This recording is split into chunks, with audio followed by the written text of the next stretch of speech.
Hi, everyone, and welcome to the Monomyth Diaries, a bi-monthly podcast where ordinary people get to share their hero's journey. I'm Mandi. And I'm Karen, and we'll be your hosts.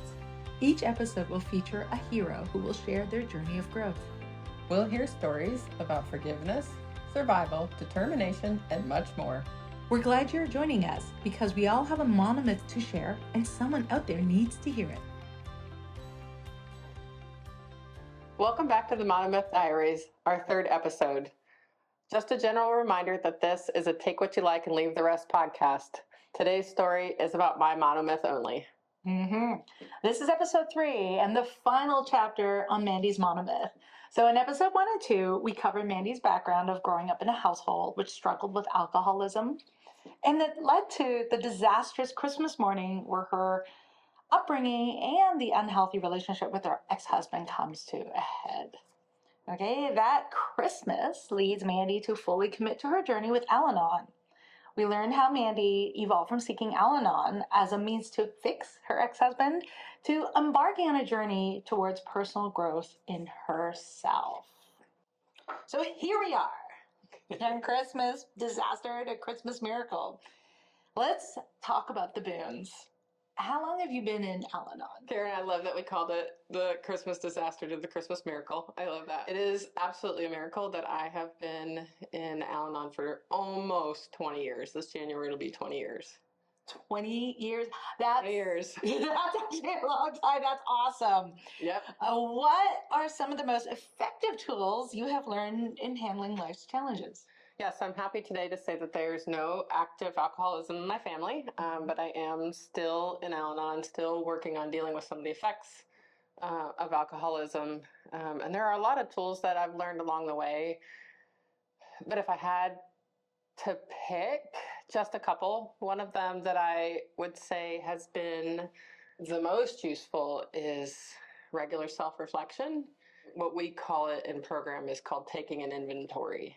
Taking an inventory is just kind of looking at yourself. We particularly do it in step 4. And we look at patterns, behaviors. We take a deep look at things that make us tick. And doing that over the years, it's fostered so much personal growth and healing for me. And I've gotten so much out of personal self-reflection. I've gotten things like having an attitude of gratitude. I've learned how to be a humble person. So I've gained a lot of humility. I learned to be open-minded. I learned to live my life with integrity. And that was something that I had never seen or encountered prior to working with my Al-Anon sponsor and the people in program.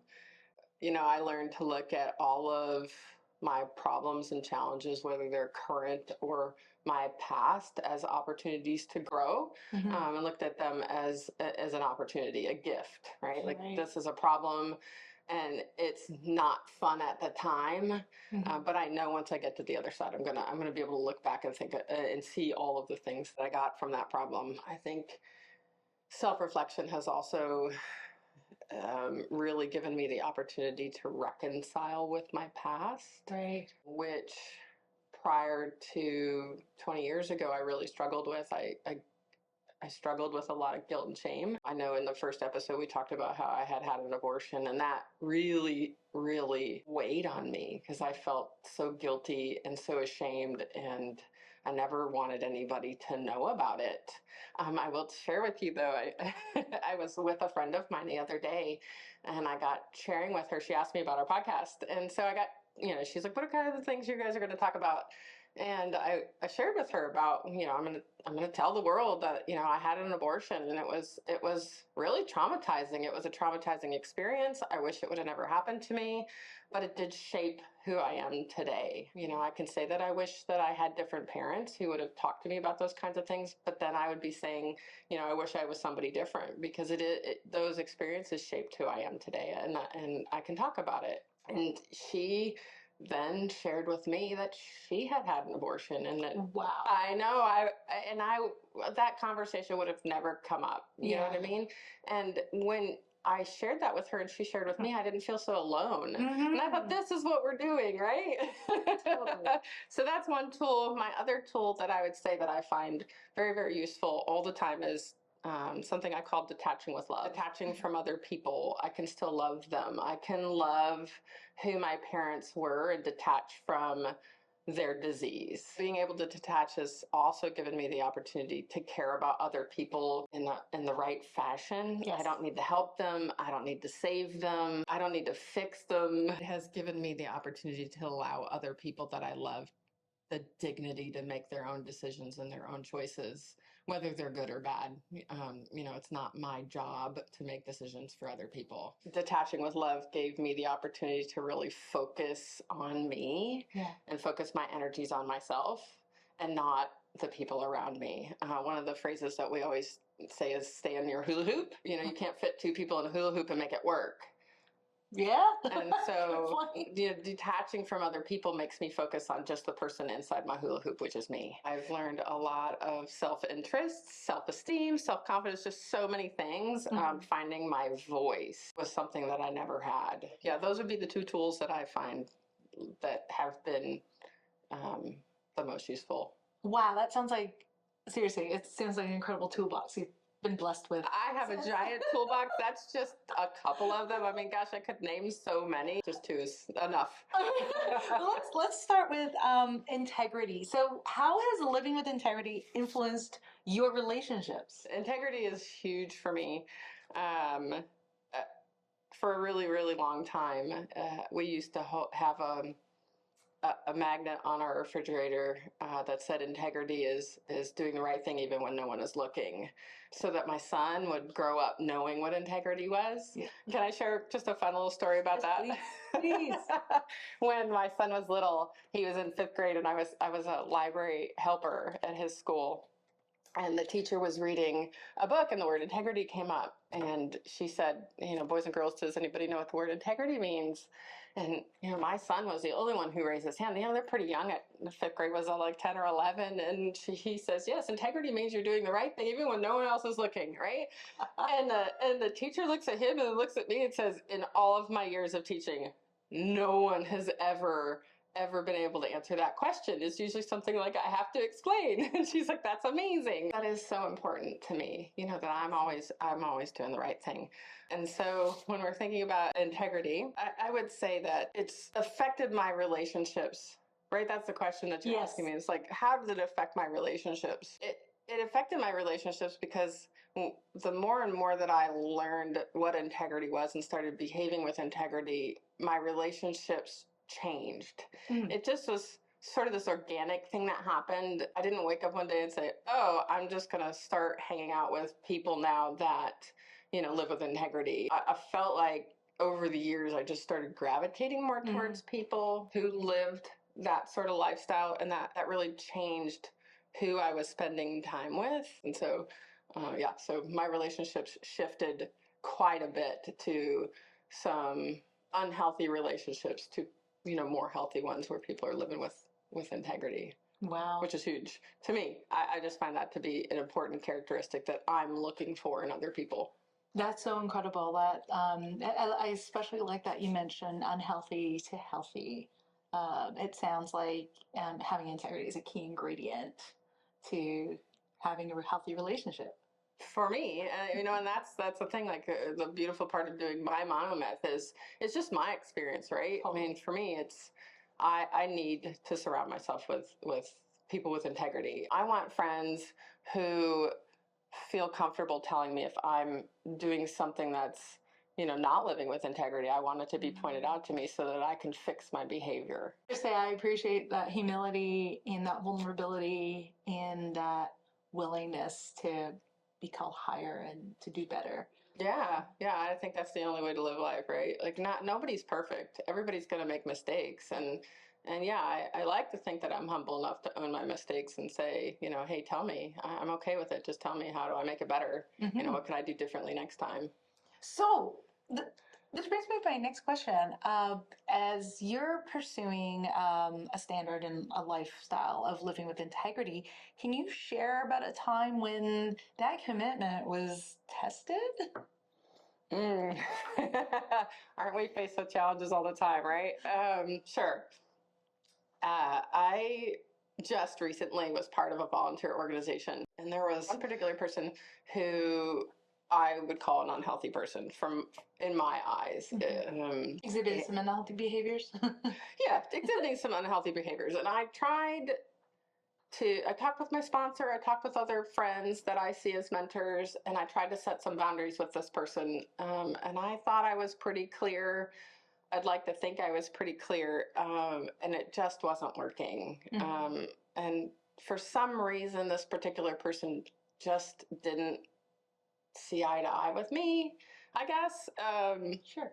I did a lot of praying and a lot of meditating about how to deal with this person, but there was a giant conflict that was not provoked by me. And it's funny because I kind of saw this conflict coming, and I had been working with my sponsor ahead of time about how to handle it. What do I do if this particular instance comes up, or what do I say? And she just said, you say this is not appropriate and you walk away. Just keep your side of the street clean. It's not the time or the place, right? And I was so glad that I had that opportunity to practice that with her, because that's exactly what happened. Integrity wise, I really wanted to be part of this group. But my inner conflict was, do I do the thing that's best for me? Selfishly, I wanted to go and still be part of the group. I had a lot of friends there. I got a lot of joy from this volunteer organization. But I also didn't want to bring unnecessary drama to everyone else, because it's free, right? Yeah. And I don't want to keep anybody else from participating because they want to avoid the drama and the conflict. Right. And so really, ultimately, I decided the best thing for the group was for me not to attend, even though I was sad. I mean, snot cried all over my husband about how sad I was not to participate anymore. I felt like a piece of me was missing. But the right thing, I know in my heart I did the right thing, and that was hard. But that's just an example of trying to live my life with grace and dignity. That's incredible that you put the community ahead, the needs of the community ahead of your own personal needs here. Seriously, kudos. Well, thank kudos. you. And not making it about you. Yeah, I think it was the best thing for the group. And they're doing really well. So they're flourishing. So good for them. Yay. And I'm glad that you're celebrating that and not getting bitter and resentful. No, I'm so happy for everybody. Yeah, of course I am. God, did for me what I couldn't do for myself in that situation, which was to leave the group. And the conflict made me leave. So I know it was the right thing. That I keep thinking about your son's explanation in class of saying, like, doing the right thing, especially when no one's looking, and how hard it is. Sometimes it's incredibly difficult. So I just want to give you serious props. Thanks. Serious props, especially it came at it wasn't painless. So serious props. No. Okay, so the next point, one tool that you talked about, you mentioned detaching with love allowed you to really focus on yourself. So how did discovering your own interests and finding your voice change your sense of self? Finding my own voice and my sense of self. We're talking about interests? We're talking about interests, right? So I was thinking back to when I first started in program. I was working with my sponsor, and she said to me, Mandy, I want you to make a list of 10 things you like to do. I couldn't do it. I could not think of 10 things I liked to do. I could tell you things that my ex-husband liked to do. I could tell you things my brother and sister liked to do.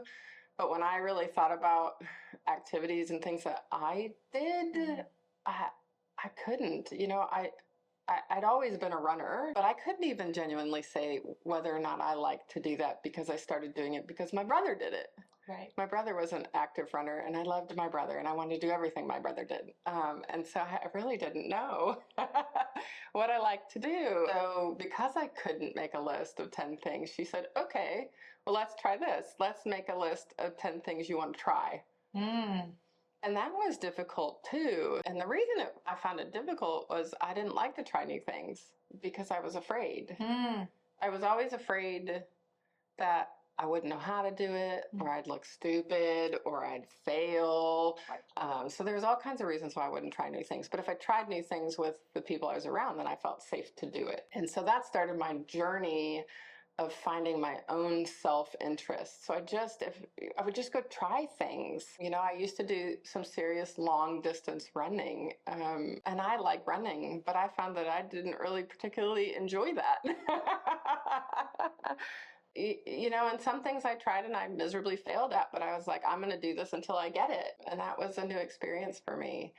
I'm very excited to say today some of the things that I said I didn't like. For example, I used to say I don't like to read. And people who know me today know that I'm a very avid reader. I read all the time. I always tell my husband there's so many books and not enough time, because I feel like I'm trying to play catch up, because for a long, long time I didn't read. I think one of the things was, one, I'm a very slow reader, and I didn't enjoy reading things that I was told I had to read. In school you have to read certain things, and they were always a struggle, and I didn't find that fun. Somewhere along the way, someone recommended to me trying some book, I can't even remember what, and I loved it so much. And it was like, I felt it was years and years below my level of what I should have been reading. But my sponsor always used to say, it doesn't matter. It doesn't matter if you're enjoying it. That's what's important, right? And so today I can definitely say that there's lots and lots of things that I like to do, and it's helped me develop a lot of self-esteem and a lot of self-confidence. Like you said, there's always these try-fails. Yeah. And so try something and fail. If you don't like it, don't do it again. Try something else, right? So I don't know if that answers your question. You learn something about yourself by being willing to take that risk and put yourself out there and try stuff. So seriously. Yeah, I do a lot of things today that I would have never thought I would enjoy doing, like wakeboarding. I love wakeboarding. I love riding my bike. I love gravel riding. There's all kinds of things that if you'd asked me 20 years ago, I'd have been like, yeah, no, I would never do that. Oh yeah, I gotta admit, like the idea of gravel riding terrifies me. So serious, huge. And I am not a thrill seeker, for sure. I am not a thrill seeker at all. I know that about myself. I don't love those things.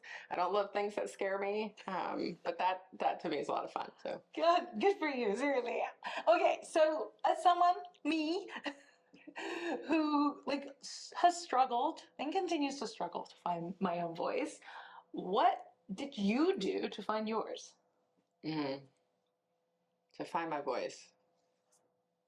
That's, we talked about in the last episode, I grew up in a household there was a lot of turmoil. I was yelled at a lot. It's funny, you hear people say all the time, children are to be seen and not heard. That's kind of the house I grew up in. Oh, I'll give you something to cry about, right? I just never spoke up for myself. Never ever. I was afraid to. We talked about how conflict scares me. I don't like conflict and turmoil. And then there's always that fear of abandonment, right? And so finding my voice through a program, I would say there's a lot of things that I've done over the years that has helped me find my voice. One of them was learning about feelings. I really didn't understand feelings. In my house, there was two feelings, and it was happy and sad, and that was about it, or angry and happy, but there was really no in between, and no gray. And so really learning what my feelings were. Am I angry, or am I just really sad, or am I disappointed? What is it that's fueling that anger? Because anger is an easy emotion to have. Probably one of the easiest.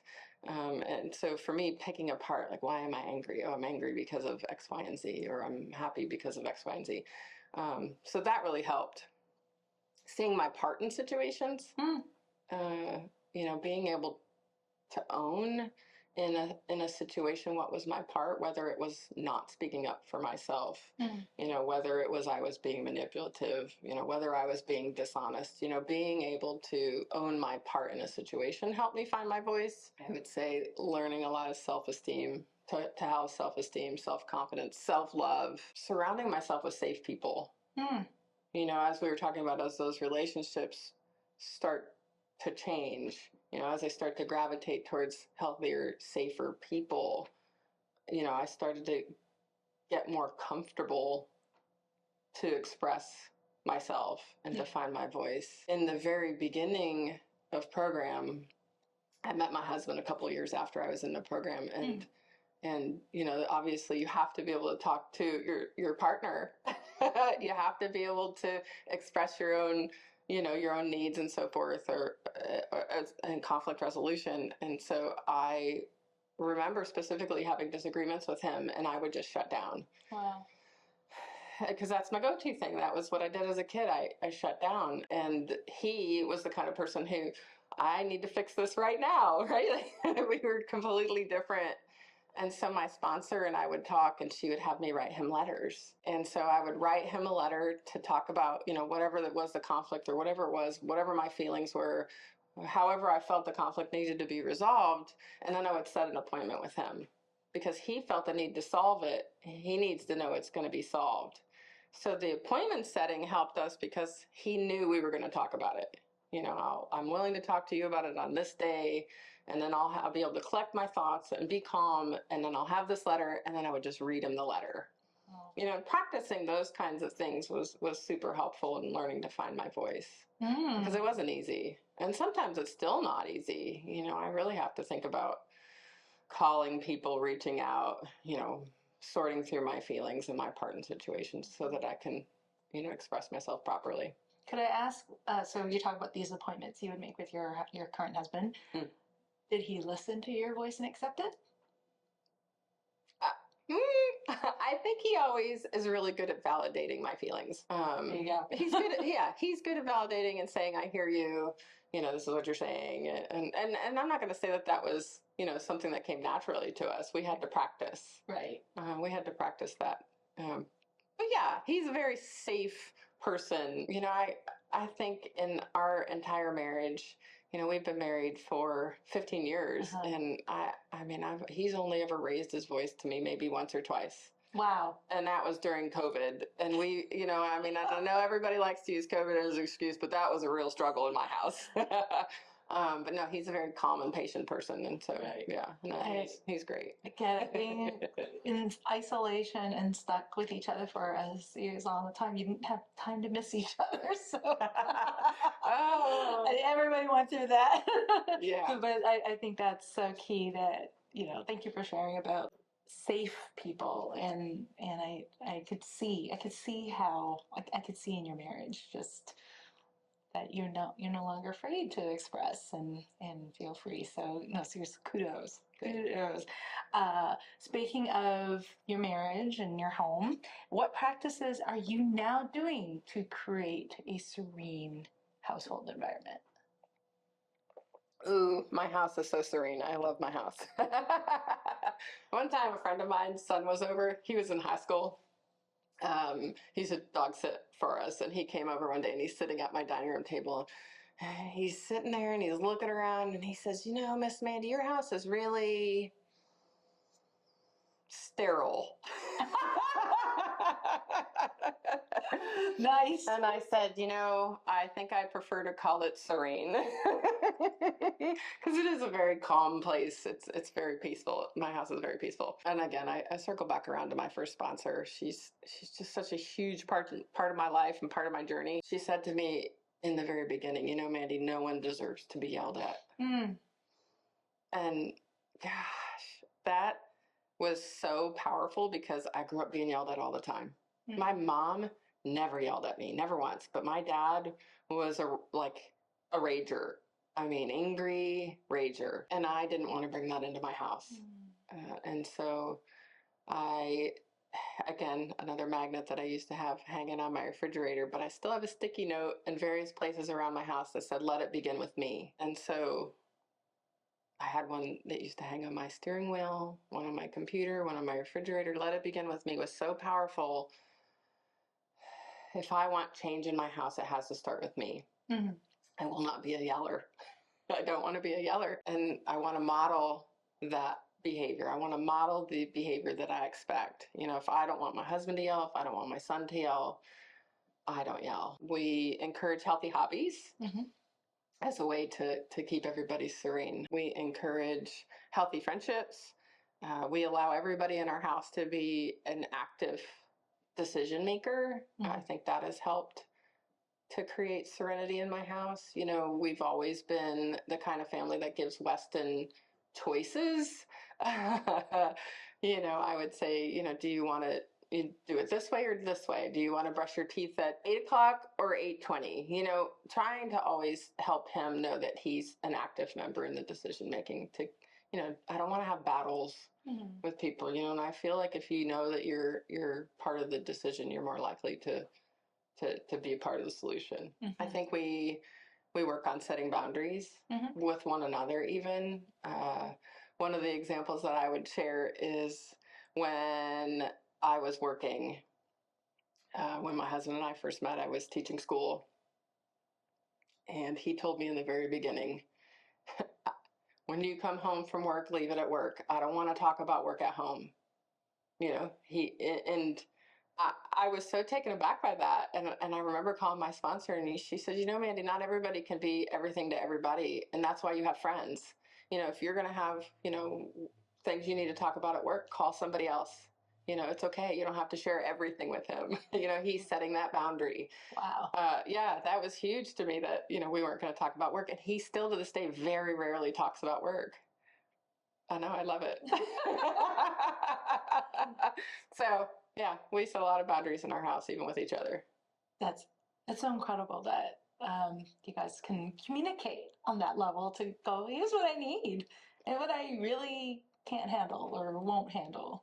Yeah, if you will. Right, and I may not like it, but I don't have to like the situation, but I want to like myself in it, right? Yeah. So, I mean, it is what it is. And that, I think the ultimate thing, and just having met your family, like, it's very clear you guys work things out. Like, it is that there's not unresolved bitterness or anything, that everything is just, it's clear and in the open, and you guys discuss it. We try. It's not perfect, but, you know, I tell people all the time, you know, no relationship is perfect. You all have, you know, you're always going to have these peaks and valleys like a roller coaster sometimes, but, you know, at the end of the day, you know, 90%, it's the whole idea of take what you like and leave the rest, right? Like 90% of our relationship is great. You know, got to work on the other 10%. You know, it's a constant battle, right? Build that muscle. So in what ways has prioritizing your health and well-being transformed your life?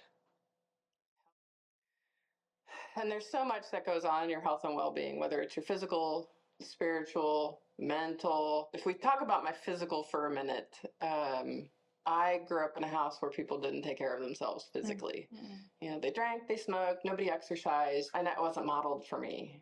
And so it's been difficult to learn to take care of myself. When I was first married, I never went to the dentist. I didn't go to the doctor. You know, I was so focused on fixing that marriage that I just neglected myself. Well, all the way around. And spiritually, you know, I didn't go to church. I didn't have a God. And truth be told, you know, I was pretty angry with God, you know, that my life didn't turn out the way that I thought it should. Or, you know, I would pray and pray and pray as a little kid, and nothing. I never felt like things got better, you know, and then I just carried all that into my adulthood. And so spiritually taking care of myself has been huge. Learning what that looks like, you know, religion versus spirituality. You know, I now have a relationship with God, the God of my understanding. And I do pray and I do meditate. So that's definitely changed. So now I take care of myself spiritually by doing those things almost every day. I don't do it perfectly. I like to say that I do, but sometimes I forget because it's not been a habit, like you said, building muscles. It's something that I have to work on. It's a conscious effort. I think the other thing, you know, mentally, I make sure that, you know, I'm going to Al-Anon, that I'm meeting with my sponsor, that I'm, you know, surrounding myself with good, healthy people, that I'm, you know, that I'm reading and learning and trying to every day be a better person. Right.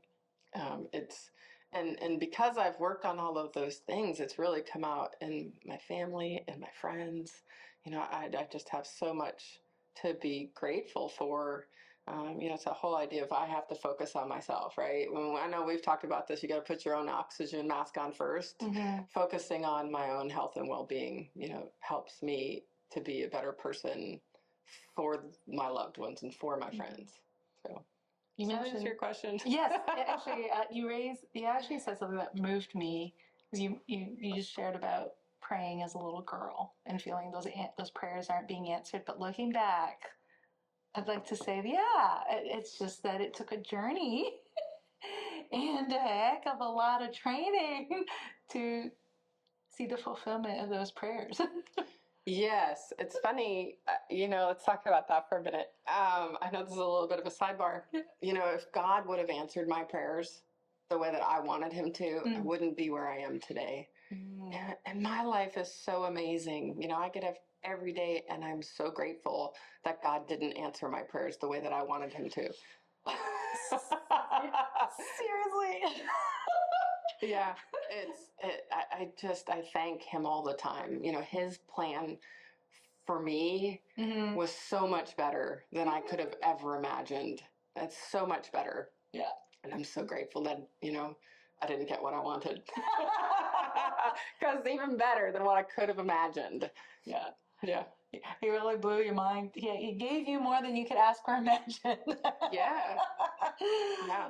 Well, speaking of things that, the God of your understanding has been giving you, how is your relationship with your current husband?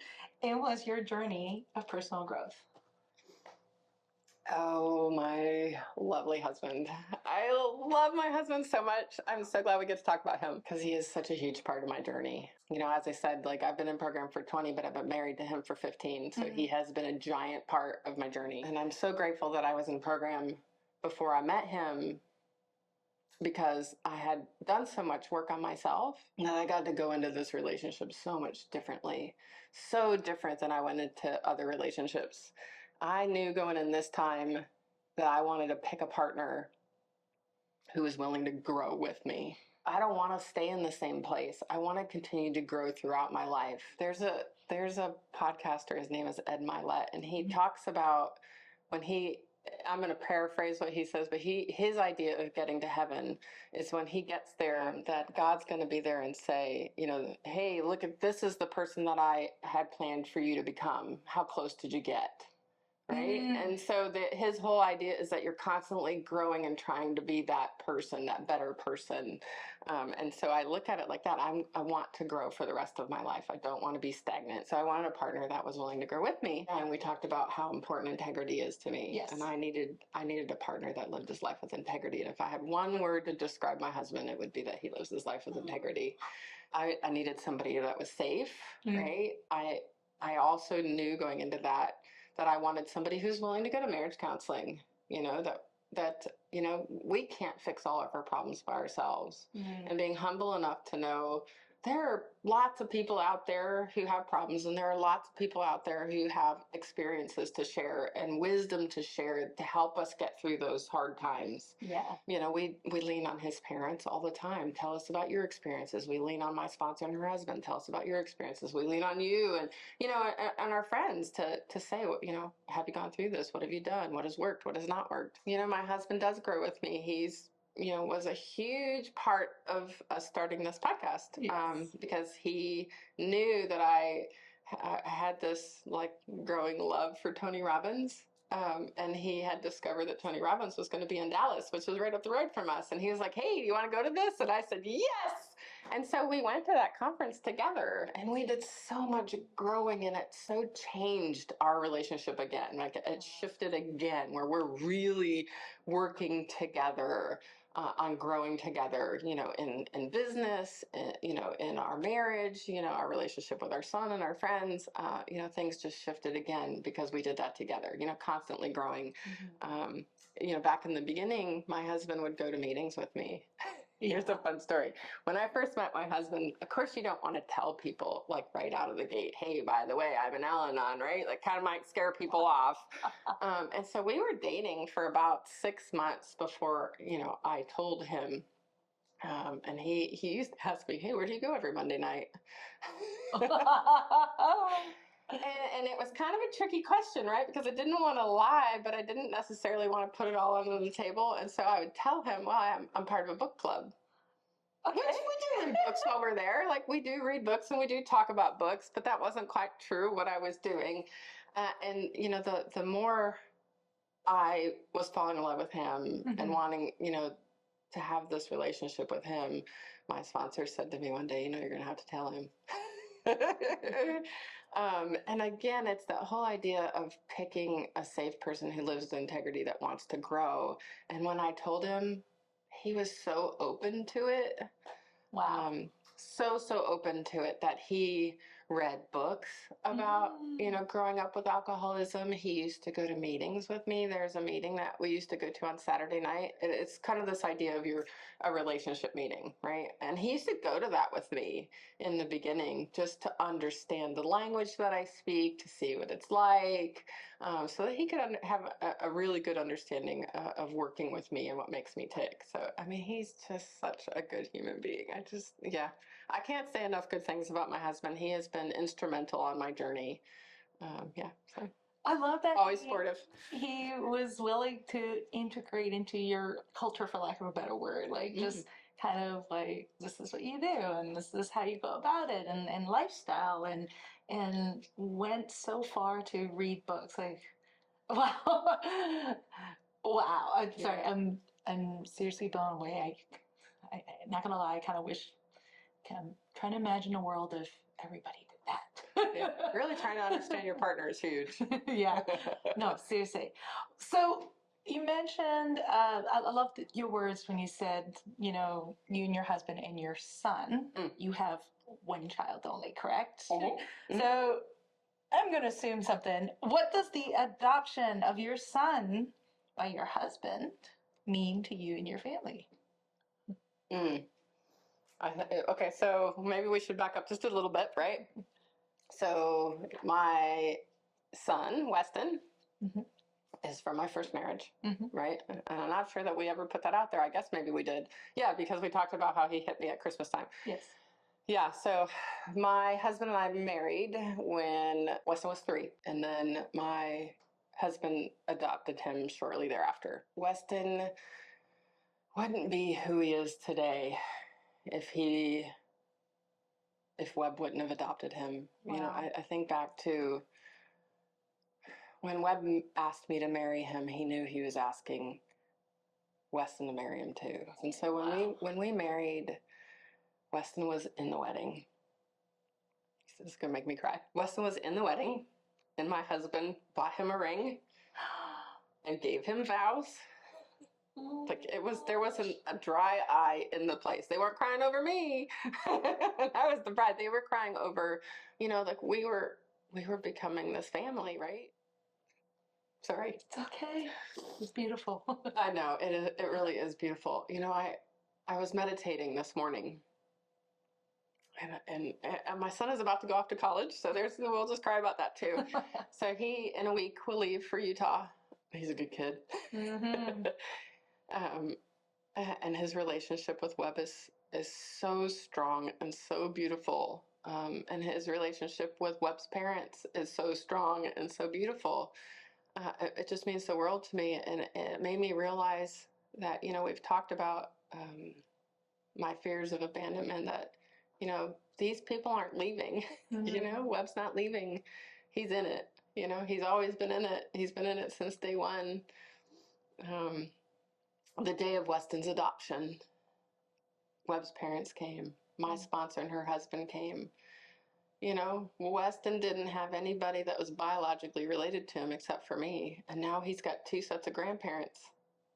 I mean, it's just so beautiful that family's what you make it. Yes.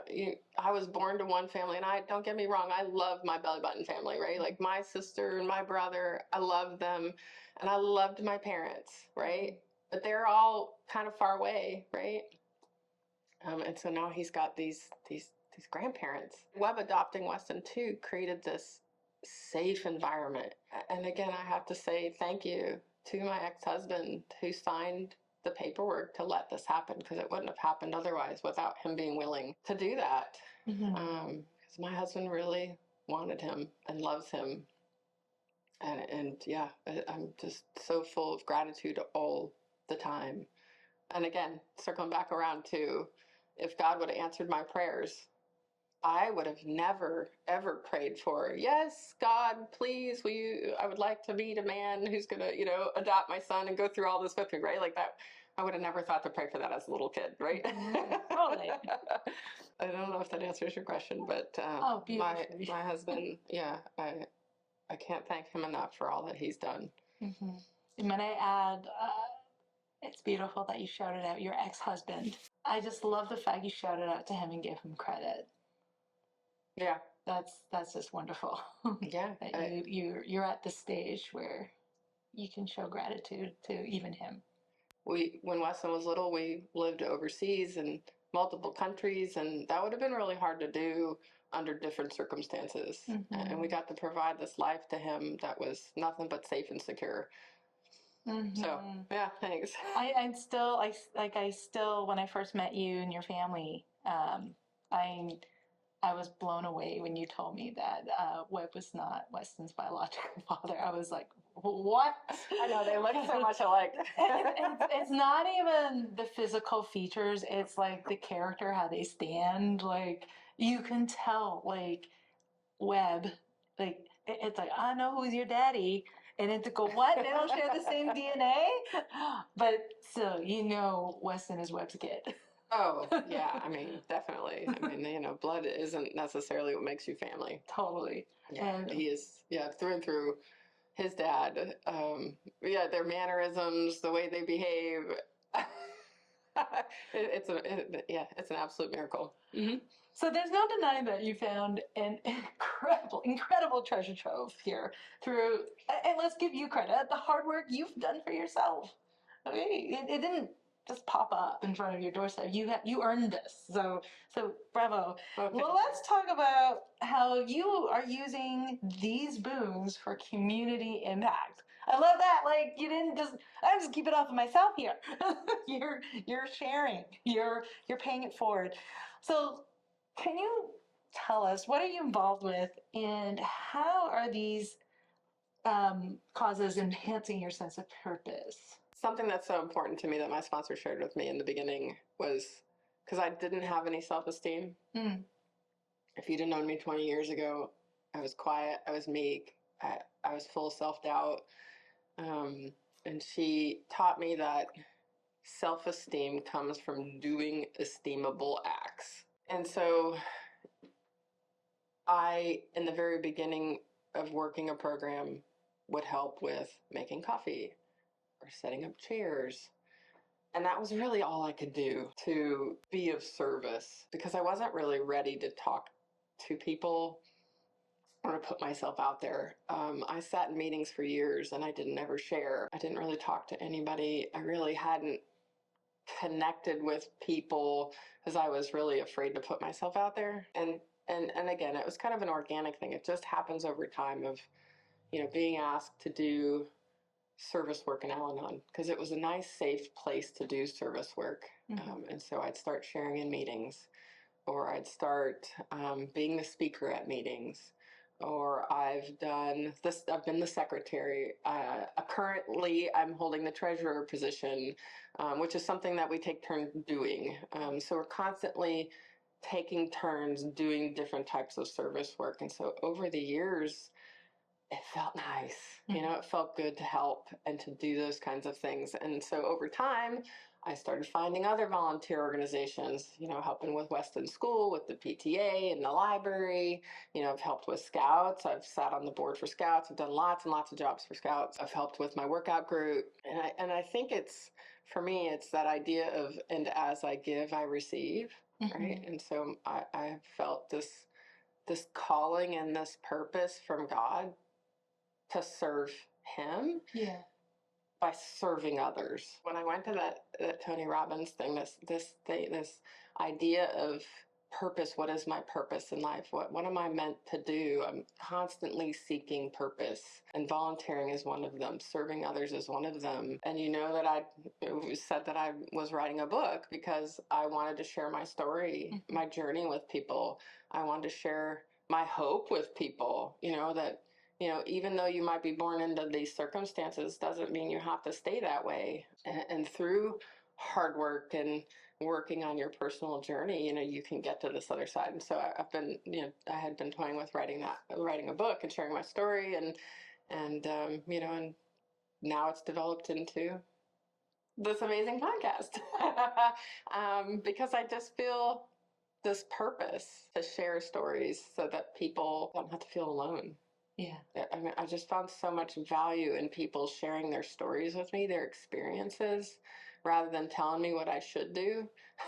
Because the moment you tell me what I should do, it's time I'm not going to do it. But if you share, this is my experience, this is what I've been through, this is what I've done, and and maybe it works for me and maybe it doesn't, but without sharing those experiences and those stories with people, we do feel alone. Mm-hmm. So here we are doing the Monomyth Diaries. And I'm so grateful to you and to our other friend who have been instrumental in making this happen. So thank you. Mm-hmm.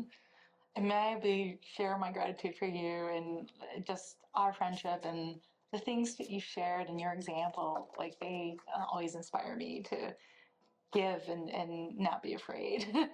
Yeah. And to try things that terrify me. Yeah. And I like that you use the word give, because really that's the idea, right? You give for fun and for free. Yes. Right? Or don't give at all. Yeah. Right? Yeah. Like, no strings attached. Just do it because it's the right thing to do. Yeah. Yeah. And the total freedom in that, like, and like I said, treasure trove boons that comes when you do. When you I know. I was so excited about doing this particular episode because I constantly think about all the things that I'm so grateful for, all the gratitude that I have, all, the boons being, this multitude of different gifts that I've received. The gift of friends, good friends, the idea of my family. I'm so grateful for my family. I cannot tell you how grateful I am for Webb, his parents. I mean, we have such a great relationship. I know a lot of people can't say they have a great relationship with their in-laws, but man, I love Webb's family. I don't know what I would do without them. I call them all the time for their experience. My sponsors, I'm so grateful. Yeah, so excited about this episode. I've been so looking forward to talking about all the things that I'm grateful for and all the gifts that I've received. Speaking of being grateful for the people in your life, there's a special someone that Mandy likes to shout out. Yeah, I know we shared that we want to make sure that we thank all the people who have been instrumental in getting this podcast off the ground and launched. This particular episode, we're thanking Christina Griffin. Christina is a good friend of mine who is a photographer. She owns WDR Imagery, and she was so kind in the beginning and met with us and talked about wardrobes and staging the room and took pictures of us. So you'll see some of those pictures floating around on our website, some of our headshots. I mean, she was just so encouraging and so excited about this podcast. And then she introduced me to this women's association that I'm now part of, and meeting other people and doing some networking. She has been so instrumental. Just a big shout out to her. You can find her at wdrimagery.com. Check her out. She's an amazing photographer. Go look at her website. Absolutely amazing. We're so grateful to everyone who has embarked with us all the way to the conclusion of Mandy's Monomyth. We hope you get to enjoy some of the boons that Mandy has shared with us today. We hope that we'll see you for the next 3 episodes, where Karen's going to share her monomyth about overcoming childhood trauma. So we're looking forward. It'll be the same sort of setup. Episode 1, Ordinary World. Episode 2, her journey. And episode 3 will be her boon. So be sure to join us. Thanks for joining me on my monomyth. It's been a lot of fun. I've truly enjoyed sharing with y'all. Thank you for joining us today. If you enjoyed this episode, please share, hit like, subscribe, and follow us on YouTube and wherever you get your podcasts.